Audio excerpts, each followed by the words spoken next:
اور زومی زومی بستی سے کچھ دور جنگل میں اپنے والدین کے ساتھ رہتا تھا۔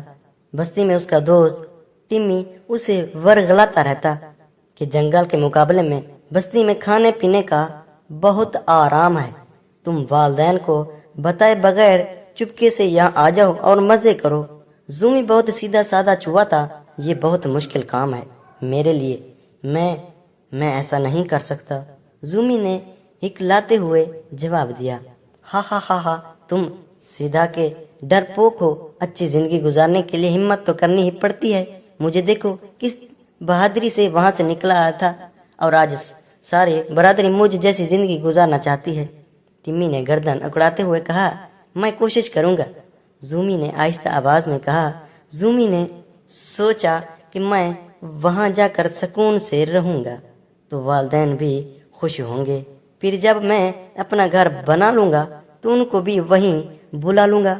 یہاں تو بہت سے مسائل ہیں۔ رات کے 2 بج رہے تھے، گہری نیند سوتے ہوئے ماں باپ پر اس نے ایک نگاہ ڈالی اور تیزی سے باہر نکل گیا۔ کیسے ہو میرے دوست؟ مجھے تو یقین نہیں ہو رہا، کیا واقعی تم ہو ٹمی؟ زومی کو دیکھ کر حیران رہ گیا۔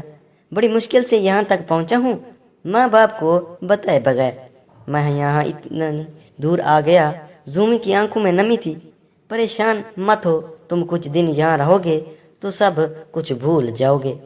ٹمی نے ایک ٹکڑا پنیر کا اسے دیا اور دوسرا پنیر کا ٹکڑا منہ میں ڈالتے ہوئے کہا، آج میں تمہیں پورے گھر کا چکر لگوا دوں گا، تم سب دیکھ لینا، پھر آہستہ آہستہ تم اپنے کھانے پینے کا خود انتظام کیا کرنا۔ اگلے دن ہی صبح ٹمی نے بھی مروتی سے کہا تو زومی پریشان ہو گیا۔ اس نے سر جھٹکایا اور روٹی کا ٹکڑا کھانے لگا جو صبح ٹمی کہیں سے لے کر آیا تھا۔ اس وقت سب سو رہے ہیں، یہی بہترین وقت ہوتا ہے جب ہم اپنے لیے کھانے کا انتظام کر سکتے ہیں۔ اپنے چھوٹے سے بل سے نکل کر ٹمی اسے انسانوں کے بڑے سے گھر میں لے آیا تھا۔ یہ ہے باورچی خانہ، یہاں آ کر ہمیں کھانا تلاش کرنا ہوتا ہے۔ بڑے سے باورچی خانے کو زومی نے حیرت سے دیکھا۔ اتنا بڑا؟ یہ کہہ کر زومی نے ہاتھ سے اشارہ کیا تو ہاتھ لگنے سے ایک پلیٹ نیچے گر گئی۔ یہ تو کچھ بھی نہیں، شہر کے اور بنگلوں کے باورچی خانے دیکھو گے تو نہ تو بس آہٹ کی آواز پر ٹمی نے زومی کو چپ رہنے کا ارادہ کیا تو زومی سوچنے لگا کہ بول کون رہا تھا، میں یا ٹمی یا لڑکی ہے جس کا نام ستارہ ہے؟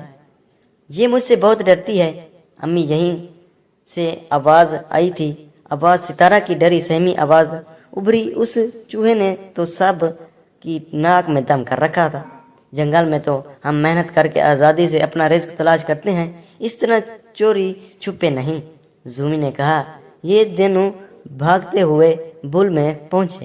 محنت کر کے بھی ایسا لذیذ کھانا تم لوگوں کو کبھی نہیں مل سکتا، ٹمی نے فخر کے انداز میں کہا، لیکن ہم جنگل میں آزادی کے ساتھ گھومتے ہیں۔ تمہیں اتنا ہی جنگل اچھا لگتا تھا تو تم یہاں آئے ہی کیوں؟ ٹمی نے زومی کو گھورتے ہوئے کہا۔ وہ تم ہی نے تو کہا تھا کہ میں یہاں آ جاؤں، تم نے میری بات کیوں مانی؟ تم اتنے ہی نیک ہو تو اپنی امی ٹیڈی کو بتائے بنا یہاں کیوں آئے؟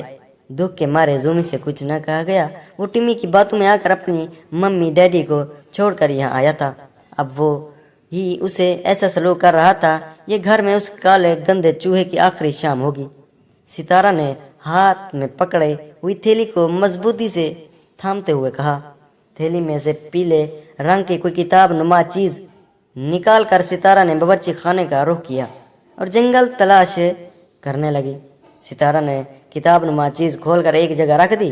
میں نے تمہیں یہاں بلا کر بہت غلطی کی، تم جیسے لوگ اس خراب سے جنگل میں ہی ٹھیک رہتے ہو، اب میں کھانا لینے جا رہا ہوں، ٹمی نے غرور سے کہا اور بل سے باہر چلا گیا۔ 5 منٹ بعد ہی ٹمی کے چلانے کی آواز پہ زومی جلدی سے باورچی خانے کی جانب بھاگا۔ بچاؤ بچاؤ مجھے! زومی کتاب نما چیز پہ ٹمی چپکا ہوا تھا، اس کے ہاتھ اور پیر جیسے جم گئے تھے، وہ ہلنے کی کوشش کر رہا تھا مگر ہل نہیں پا رہا تھا۔ یہ کیا ہے؟ ٹمی کوشش کرو، تم ہلنے کی کوشش زومی کی سمجھ میں نہیں آ رہا تھا کہ وہ کیا کرے اور کیا کہے۔ اس وقت ستارہ کی خوشی سے بھرپور آواز ان دونوں کے کانوں سے ٹکرائی۔ امی، ہم کامیاب ہو گئے، ایلفی والی کتاب کام کر گئی۔ چوہا چپک گیا۔ پیلے رنگ کی ایلفی لگی کتاب نما بورڈ اور اس پہ چپکٹا ٹمی کبھی زومی کو دیکھتا اور کبھی تالیاں بجاتی ہوئی ستارہ کو۔ اسے اب اپنی ہر وہ حرکت یاد آ رہی تھی جس کی وجہ سے ستارہ اور اس کے گھر والے پریشان ہوتے تھے۔ مجھے بچا لو زومی، التجائیہ نظروں سے ٹمی نے اس کی طرف دیکھتے ہوئے کہا۔ اس سے پہلے کہ زومی کوئی جواب دیتا، بلی کی آواز نے ان دونوں کو چونکا دیا۔ ستارہ نے ٹمی کو بورڈ سمیت اٹھا کر بلی کے آگے رکھ دیا۔ زومی، مجھے معاف کر دینا، جنگل لوٹ جانا اور ہمیشہ والدین کی بات ماننا، کیونکہ ان سے زیادہ کوئی تمہارا مخلص نہیں ہو سکتا، ٹمی نے روتے ہوئے کہا اور اپنی آنکھیں بند کر لیں۔ بلی نے منہ پہ زبان پھیرتے ہوئے ایک ہی نوالے میں ٹمی کو کھا لیا۔ زومی آنکھ میں آنسو لیے اپنی ممی ڈیڈی سے معافی مانگنے کے لیے جلدی سے جنگل جانے کے لیے گھر سے نکل پڑا۔